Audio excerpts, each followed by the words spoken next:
Tonight, the Braves fall to the Falmouth Commodores by a final score of 9-6, but I'm joined by the player of the game for the Braves, Tyler Fitzgerald. Tyler, you went 5 for 5 tonight with a double, couple runs scored. That doesn't happen very much in baseball. Have you ever had a 5 for 5 game?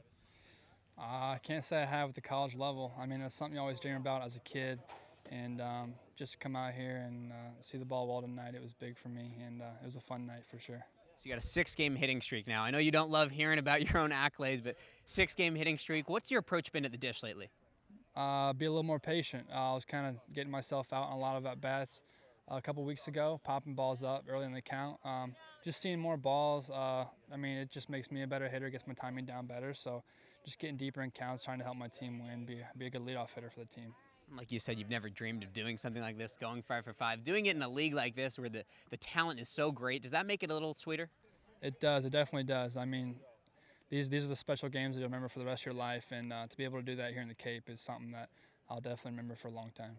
So it's raining before the game day, so no batting practice taken. Is that going to have to change anything after going 5 for 5? I don't think I'll take batting practice tomorrow either. I might just keep doing what I'm doing today, and yeah, I'm not taking batting practice tomorrow. We'll see how that works out tomorrow for sure. So Tyler Fitzgerald, he goes 5 for 5. No batting practice for him tomorrow, though. 5 for 5, player of the game, Tyler Fitzgerald. Tonight, the Bourne Braves fall to the Falmouth Commodores by a final score of 8-5. I was just speaking to Tyler Fitzgerald. Now I'm going to speak to Alexander Moore and Blaine McCormick for some Tomahawk talk. Playing tonight, the starter for the Braves, Trey Benton, in only his third start. He gave the Braves a solid chance.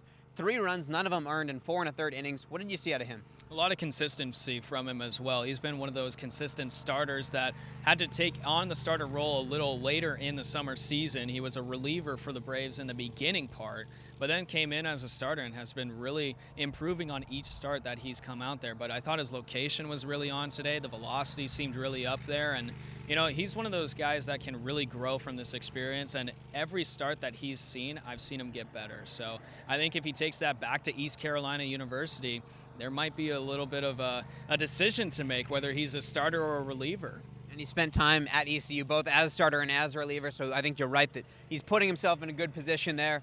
The offense tonight, though, Alex, it was really flowing early on. I mean, Tyler Fitzgerald with a 5 for 5 night, Ashton Bardzell 3 for 5 with a home run and a double. This game really looked like it was moving in the right direction for the Braves. It really did look like we were going to at least squeak out a win tonight. I mean, the offense, like you said, unbelievably hit well. Fitz, like you said, 5 for 5, 2 runs scored out of the leadoff spot.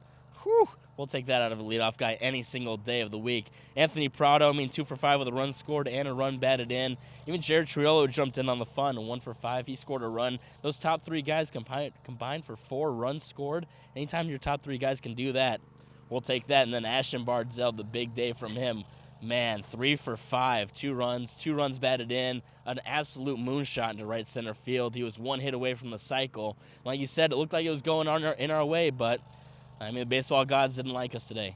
And it seemed like when it started to fall apart, it was a little bit of the bullpen, Blaine. I mean, 4 consecutive innings started with a leadoff walk, and it just ended up biting the Braves at the end of the game, as the leadoff walk at the end ended up being the first run that wins the game as they win 9-6. Yeah, exactly. And those leadoff walks really hurt you when you're a pitching staff. And when you're in those positions, you just got to take a step back for a moment. You know that you have the walk that you have to deal with and that base runner on.